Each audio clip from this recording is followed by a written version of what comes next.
Chapter 86. The Trial.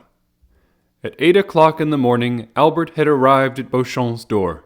The valet de chambre had received orders to introduce him into his master's room, who was just then bathing. "Here I am," said Albert. "Well, my poor friend," replied Beauchamp, "I expected you. I need not say I think you too faithful and too kind to have spoken of that painful circumstance. Your having sent for me is another proof of your affection. So, without losing time, tell me, have you the slightest idea whence this terrible blow proceeds?" "I think I have some clue. But first tell me all the particulars of this shameful plot." Beauchamp proceeded to relate to the young man, overwhelmed with shame and grief, the following facts. 2 days previously, the article had appeared in another paper besides the Impartial, and what was more serious, one that was well known as a government paper. Beauchamp was breakfasting when he read the passage. He sent immediately for a cabriolet and hastened to the publisher's office.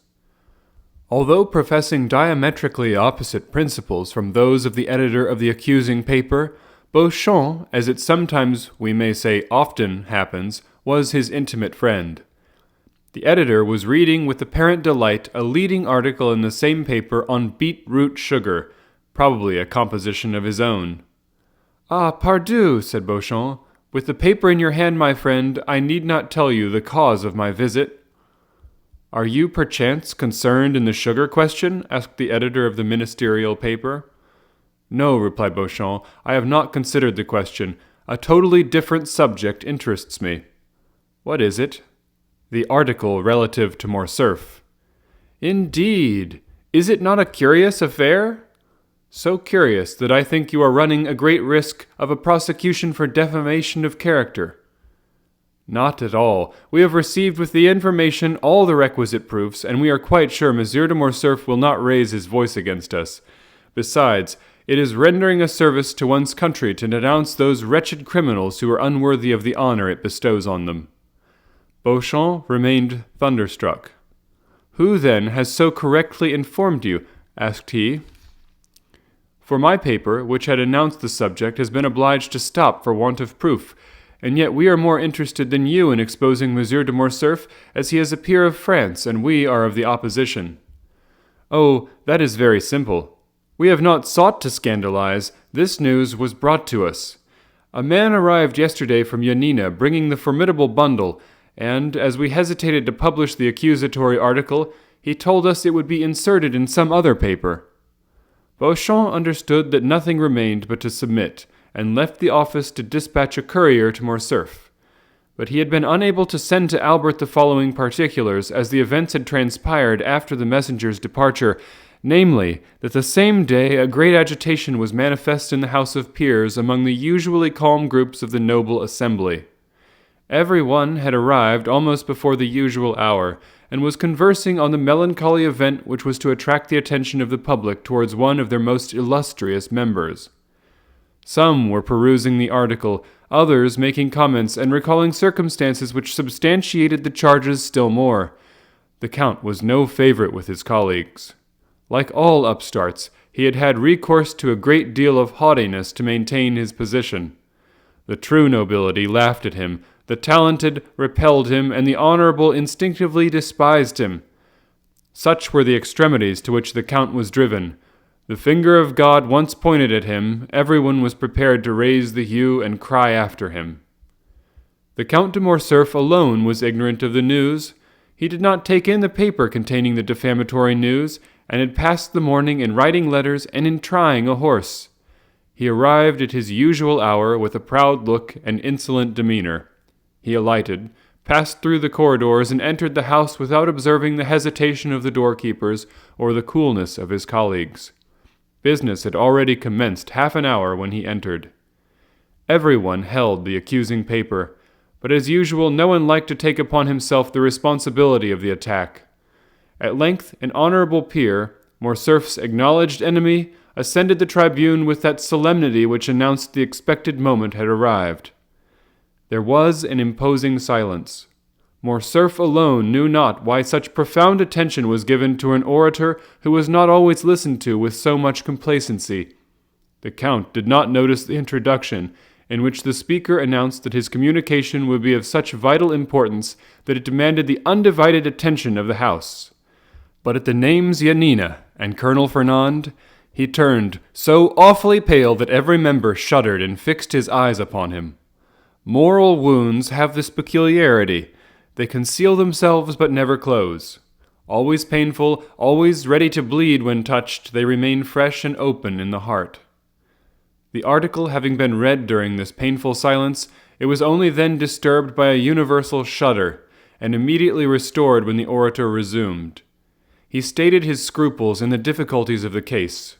It was the honor of M. de Morcerf, and that of the whole House he proposed to defend, by provoking a debate on those personal questions always so warmly agitated. He concluded by calling for an examination, which might confound the calumnious report before it had time to spread, and to restore M. de Morcerf to the position he had long held in public opinion. Morcerf was so completely overwhelmed by this enormous and unexpected calamity that he could scarcely stammer a few words as he looked round on the assembly. This timidity, which might proceed from the astonishment of innocence as well as the shame of guilt, conciliated some in his favor. For men who are truly generous are always ready to compassionate when the misfortune of their enemy surpasses the limits of their hatred. The president put it to the vote, and it was decided the examination should take place. The count was asked what time he required to prepare his defense. Morcerf's courage had revived when he found himself alive after this horrible blow. "My lords," answered he, "it is not by time I could repel the attack made on me by my enemies unknown to me, and doubtless hidden in obscurity. It is immediately, and by a thunderbolt. I must repel the flash of lightning which for a moment startled me. Oh, that I could, instead of taking up this defense, shed my last drop of blood to prove to my noble colleagues that I am their equal in worth." These words made a favorable impression on behalf of the accused. "I demand, then, that the examination should take place as soon as possible, and I will furnish the House with all necessary information." "What day do you fix?" asked the president. "Today I am at your service," replied the count. The president rang the bell. "Does the House approve that the examination should take place today?" "Yes," was the unanimous answer. A committee of 12 members was chosen to examine the proofs brought forward by Morcerf. The examination would commence at 8 o'clock that evening in the committee room, and if it were necessary to postpone it, it would be resumed each evening at the same hour. Morcerf asked leave to retire. He had to collect the documents he had long been preparing against this storm, which his sagacity had foreseen. Albert listened, trembling now with hope, then with anger, and then again with shame, for from Beauchamp's confidence he knew his father was guilty, and he asked himself how, since he was guilty, he could prove his innocence. Beauchamp hesitated to continue his narrative. "What next?" asked Albert. "What next? My friend, you impose a painful task on me. Must you know all?" "Absolutely, and rather from your lips than another's." "Prepare your courage, then, for never will you have required it more." Albert passed his hand over his forehead, as if to try his strength as a man who is preparing to defend his life, proves his shield and bends his sword. He thought himself strong enough, for he mistook fever for energy. "Proceed," said he. The evening arrived.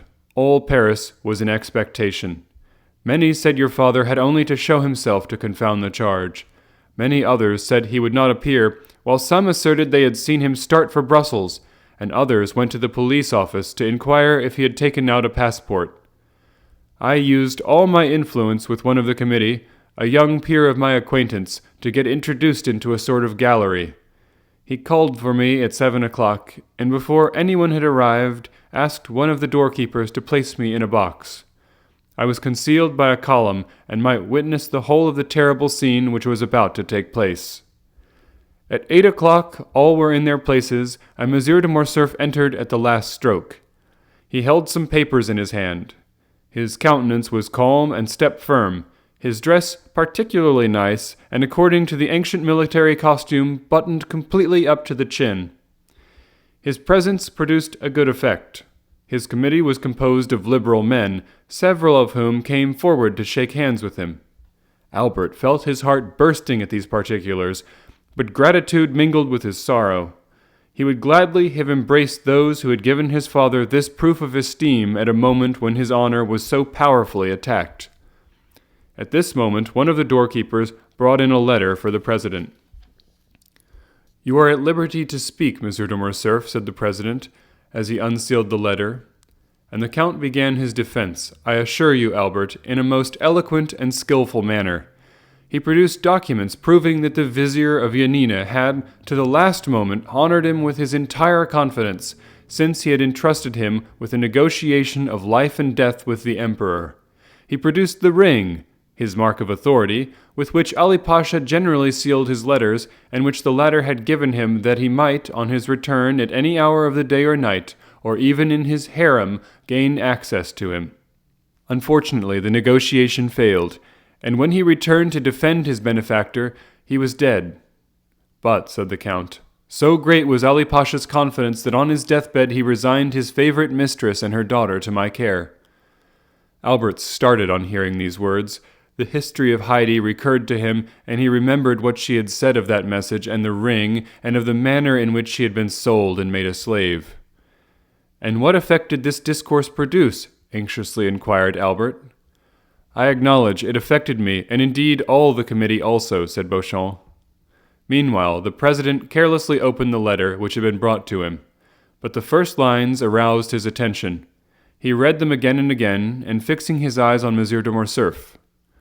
"Monsieur le Comte," said he, "you have said the vizier of Yanina had confided his wife and daughter to your care." "Yes, sir," replied Morcerf, "but in that, like all the rest, misfortune pursued me. On my return, Vasiliki and her daughter Heidi had disappeared." "Did you know them?" "My intimacy with the Pasha and his unlimited confidence had gained me an introduction to them, and I had seen them above 20 times." "Have you any idea what has become of them?" "Yes, sir. I heard they had fallen victims to their sorrow, and perhaps to their poverty. I was not rich. My life was in constant danger. I could not seek them, to my great regret." The president frowned imperceptibly.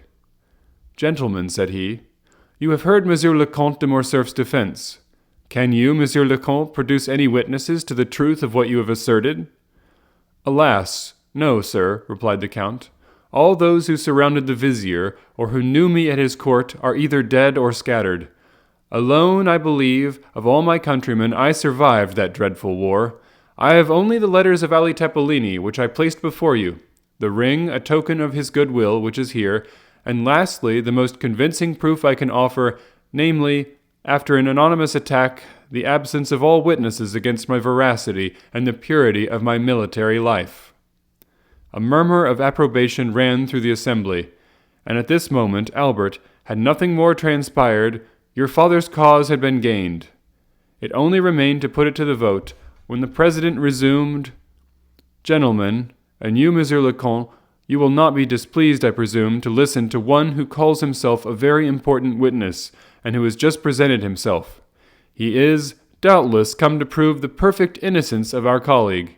Here is a letter I have just received on the subject. Shall it be read, or shall it be passed over? And shall we not regard this incident?"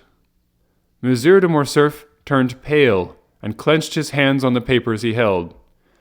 The committee decided to hear the letter. The count was thoughtful and silent. The president read, "Mr. President, I can furnish the committee of inquiry into the conduct of the Lieutenant General Count de Morcerf in Epirus and in Macedonia with important particulars." The president paused, and the count turned pale. The president looked at his auditors. "Proceed," was heard on all sides. The president resumed. "I was on the spot at the death of Ali Pasha. I was present during his last moments. I know what has become of Vasiliki and Heidi. I am at the command of the committee and even claim the honor of being heard. I shall be in the lobby when this note is delivered to you." "And who is this witness, or rather, this enemy?" asked the count, in a tone in which there was a profound alteration. "We shall know, sir," replied the president. "Is the committee willing to hear this witness?" "Yes, yes," said they all at once. The doorkeeper was called. "Is there anyone in the lobby?" said the president. "Yes, sir." "Who is it?" "A female, accompanied by a servant." Everyone looked at his neighbor. "Introduce the female," said the president. 5 minutes after, the doorkeeper again reappeared. All eyes were fixed on the door, and I, said Beauchamp, shared the general expectation and anxiety. Behind the doorkeeper walked a female enveloped in a large veil which completely concealed her. It was evident from her figure and the perfumes she had about her that this was a young and elegant woman, but that was all. The president requested her to throw aside her veil, and it was then seen she was dressed in the Grecian costume and was remarkably beautiful. "Ah," said Albert, "it was she." "Who?" "Heidi." "Who told you that?" "Alas, I guess it. But go on, Beauchamp. You see I am calm and strong, and yet we must be drawing near the disclosure." Monsieur de Morcerf, continued Beauchamp, looked at this female with surprise and terror. Her lips were about to pass his sentence of life or death. To all the committee, the adventure was so extraordinary and curious that the interest they had felt for the Count's safety became now quite a secondary matter. The president himself advanced to place a seat for the young lady, but she declined availing herself of it. As for the Count, he had fallen on his chair. It was evident his legs refused to support him. "Madame," said the president, "you have engaged to furnish the committee with some important particulars respecting the affair at Yanina, and you have stated that you were an eyewitness of the events." "I was indeed," said the stranger, with a tone of sweet melancholy, and with a sonorous voice peculiar to the East. "But allow me to say you must have been very young then." "I was 4 years old, but as those events deeply concerned me, not a single particular has escaped my memory." "In what manner could those events concern you? And who are you, that they should have made so deep an impression on you?" "On them depended my father's life," replied she. "I am Heidi, the daughter of Ali Tepelini, Pasha of Yanina, and of Vasiliki, his beloved wife." The blush of mingled pride and modesty, which suddenly suffused the cheeks of the young female, the brilliancy of her eye, and her highly important communication produced an inexpressible effect on the assembly. As for the Count, he could not have been more overwhelmed if a thunderbolt had fallen at his feet and opened before him an immense gulf. "Madame," replied the president, bowing with profound respect, "allow me to ask one question. It shall be the last. Can you prove the authenticity of what you have now stated?" "I can, sir," said Heidi, drawing from under her veil a satin satchel highly perfumed. "For here is the register of my birth, signed by my father and his principal officers, and that of my baptism, my father having consented to my being brought up in my mother's faith. This latter has been sealed by the Grand Primate of Macedonia and Epirus. And lastly, and perhaps the most important, the record of the sale of my person and that of my mother to the Armenian merchant El Kobir by the French officer who, in his infamous bargain with the Porte, had reserved his part of the booty, the wife and daughter of his benefactor, whom he sold for the sum of 400,000 francs. A greenish paleness spread over the Count's cheeks, and his eyes became bloodshot at these terrible imputations, which were listened to by the assembly with an ill-foreboding silence. Heidi, still calm, but whose calmness was more dreadful than the anger of another would have been, handed to the president the record of her sale, registered in Arabic. It had been supposed some of these papers might be registered in the Arabian, Romaic, or Turkish language, and the interpreter of the house was in attendance. One of the noble peers, who was familiar with the Arabian language, having studied it during the sublime Egyptian campaign, followed with his eye as the translator read aloud, "I, El Kobir, a slave merchant and furnisher of the harem of His Highness, acknowledge having received for transmission to the Sublime Emperor from the Emperor, Lord Count of Monte Cristo, an emerald valued at 800,000 francs, as the ransom of a young Christian slave of 11 years of age, named Heidi, the acknowledged daughter of the late Lord Ali Tepelini, Pasha of Yanina, and of Vasiliki, his favorite. she having been sold to me 7 years before, with her mother, who had died on arriving at Constantinople, by a French colonel in the service of the vizier Ali Tepelini, named Fernand Mondego. The above-mentioned purchase was made on his Highness's account, whose mandate I had, for the sum of 400,000 francs, given at Constantinople by authority of his Highness, in the year 1247 of the Hegira, signed El Kobir. That this record should have all due authority, it shall bear the imperial seal, which the vendor is bound to have affixed to it. Near the merchant's signature there was indeed the seal of the sublime emperor. A dreadful silence succeeded the reading of this paper. The Count could only look, and his gaze, fixed as if unconsciously on Heidi, seemed one of fire and blood. "Madame," said the President, "may reference be made to the Count of Monte Cristo, who is now, I believe, in Paris?" "Sir," replied Heidi, "the Count of Monte Cristo, my other father, has been in Normandy the last 3 days." "Who, then, has counseled you to take this step, one for which the court is deeply indebted to you, and which is perfectly natural, considering your birth and your misfortunes?" "Sir," replied Heidi, "I have been led to take this step from a feeling of respect and grief. Although a Christian, may God forgive me, I have always sought to revenge my illustrious father. Since I set foot in France and knew the traitor lived in Paris, I have watched carefully. I live retired in the house of my noble protector, but I do it from choice. I love retirement and silence because I can live with my thoughts and recollections of past days. But Monsieur le Comte de Monte Cristo surrounds me with every paternal care, and I am ignorant of nothing which passes in the world. I learn all in the silence of my apartments. For instance, I see all the newspapers, every periodical, as well as every new melody, and by thus watching the course of the life of others, I learned what had transpired this morning in the House of Peers, and what was to take place this evening. Then I wrote." "Then," remarked the President, "the Count of Monte Cristo knows nothing of your present proceedings?" "He is quite unaware of them, and I have but one fear, which is, that he should disapprove of what I have done. But it is a glorious day for me," continued the young girl, raising her ardent gaze to heaven, "that on which I find at last an opportunity of revenging my father." The Count had not uttered one word the whole of this time. His colleagues looked at him, and doubtless pitied his blighted prospects, which sank under the perfumed breath of a woman. His misery was depicted by sinister lines on his countenance. "Monsieur de Morcerf," said the President, "do you recognize this lady as the daughter of Ali Tepelini, Pasha of Yanina?" "No," said Morcerf, attempting to rise. "It is a base plot contrived by my enemies."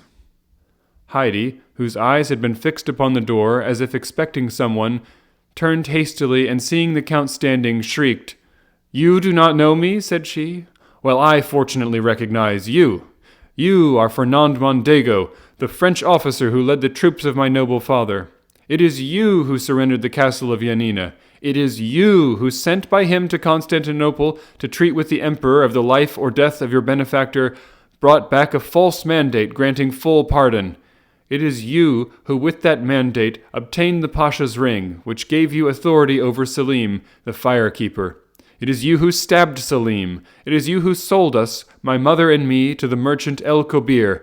Assassin, assassin, assassin, you have still on your brow your master's blood. Look, gentlemen, all." These words had been pronounced with such enthusiasm and evident truth that every eye was fixed on the Count's forehead, and he himself passed his hand across it as if he felt Ali's blood still moist upon it.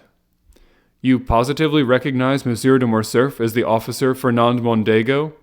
"Indeed I do," cried Heidi. "Oh, my mother, it was you who told me. You were free, you had a beloved father, you were destined to be almost a queen. Look well at that man. It is he who raised your father's head on the point of a spear. It is he who sold us. It is he who forsook us. Look well at his right hand, on which he has a large wound. If you forget his features, you would know him by that hand into which fell one by one the gold pieces of the merchant El Kobir. I know him. Ah, let him say now if he does not recognize me." Each word fell like a dagger on Morcerf, and deprived him of a portion of his energy. As she uttered the last, he hid hastily in his bosom his hand, which had indeed been mutilated by a wound, and fell back on his chair, overwhelmed by wretchedness and despair. This scene completely changed the opinion of the assembly respecting the accused count. "Monsieur le Comte de Morcerf," said the president, "do not allow yourself to be depressed. Answer! The justice of the court is supreme and impartial as that of God. It will not suffer you to be trampled on by your enemies without giving you an opportunity of defending yourself. Shall further inquiries be made? Shall 2 members of the House be sent to Yanina? Speak." Morcerf did not reply. Then all the members looked at each other with terror. They knew the Count's energetic and violent temper. It must be indeed a dreadful blow which would deprive him of courage to defend himself. They expected this silence, resembling a sleep, would be followed by an awakening like a thunderbolt. "Well," asked the president, "what is your decision?" "I have no reply to make," said the Count in a low tone. "Has the daughter of Ali Tepelini spoken the truth?" said the president. "Is she, then, the terrible witness to whose charge you dare not plead not guilty? Have you really committed the crimes of which you are accused?" The Count looked round him with an expression which might have softened tigers, but which could not disarm his judges. Then he raised his eyes toward the ceiling, but withdrew them immediately, as if he feared the roof would open and reveal to his distressed view that second tribunal called Heaven, and that other judge named God. Then, with a hasty movement, he tore open his coat, which seemed to stifle him, and flew from the room like a madman. His footstep was heard one moment in the corridor, then the rattling of his carriage wheels as he was driven rapidly away. "Gentlemen," said the president, when silence was restored, "is Monsieur le Comte de Morcerf convicted of felony, treason, and outrage?" "Yes," replied all the members of the committee of inquiry with a unanimous voice. Heidi had remained until the close of the meeting. She heard the Count's sentence pronounced without betraying an expression of joy or pity. Then, drawing her veil over her face, she bowed majestically to the councillors and left with that dignified step which Virgil attributes to his goddesses.